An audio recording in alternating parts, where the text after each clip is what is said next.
పశ్చిమ గోదావరి జిల్లా మెంటేవారి తోటలోని నగదు దొంగతనం కేసును వన్ టౌన్ పోలీసులు ఛేదించారు. ఈశ్వర్రావు, తండాసి కామేశ్వరరావులను అరెస్ట్ చేయడం జరిగిందని డీఎస్పీ తెలిపారు. వారి దగ్గర నుంచి 458 గ్రాముల బంగారం స్వాధీనం చేసుకున్నామని చెప్పారు. అలాగే తాడేపల్లిగూడెం కేసుకు సంబంధించిన చోరీ సొత్తు మొత్తం రికవరీ చేశామని వెల్లడించారు.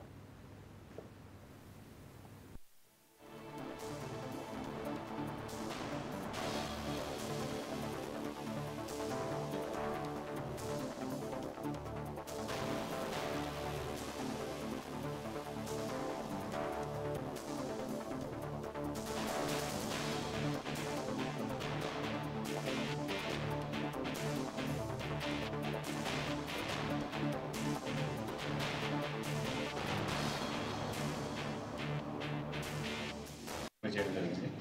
అలాగే ఇతను ఈ ఇంట్రాగేషన్లో భాగంగా తాడేపల్లిగూడెంకు సంబంధించిన మరో క్రైమ్ 40/25 క్రైమ్లో కూడా అతను కన్ఫెస్ చేశాడు. దానికి సంబంధించి ఒక జత మంగళసూత్రాలు, చెవిదిద్దులు ఒక జత 8 గ్రాములు, అలాగే ఉంగరాలు 12 గ్రాములు, మొత్తం 28 గ్రాముల గోల్డ్ అతను దానిలో చోరీ చేసినట్టు గుర్తించడం జరిగింది. వాటిని కూడా మొత్తం 28 గ్రామ్స్ ఇంటాక్ట్గా రికవరీ చేసాం.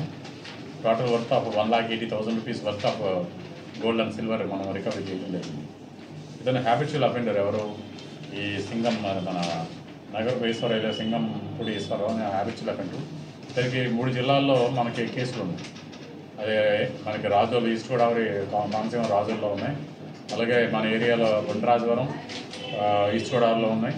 అలాగే పెరవలి, అమలాపురం రూరలు, రాజోలు, ఇరగవరం, అలాగే పెనుమంట్ర.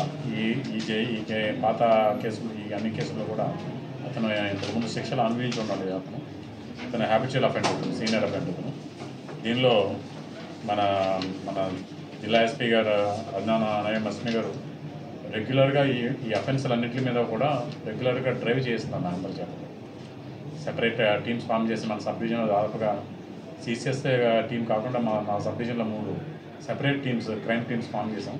ఆ క్రైమ్ టీమ్స్ ఫామ్ చేయడం నిరంతరం 24 అవర్స్ ఈ ప్రాపర్టీ అఫెండర్స్ అందరినీ మీద కూడా రెగ్యులర్గా మేము వాచ్ పెడుతున్నాం. దాంతోపాటు మనకి ఎక్కడ దొంగతనం జరిగిన స్పాన్ ఆఫ్ 40 అవర్స్ 3 days 4 daysలో అదంతా రికవరీ చేయడం జరుగుతుంది. డే టు డే మా ఎస్పీ గారు సెల్ కాన్ఫరెన్స్ డైలీ మాకు నిజాన్ని తెలుసు.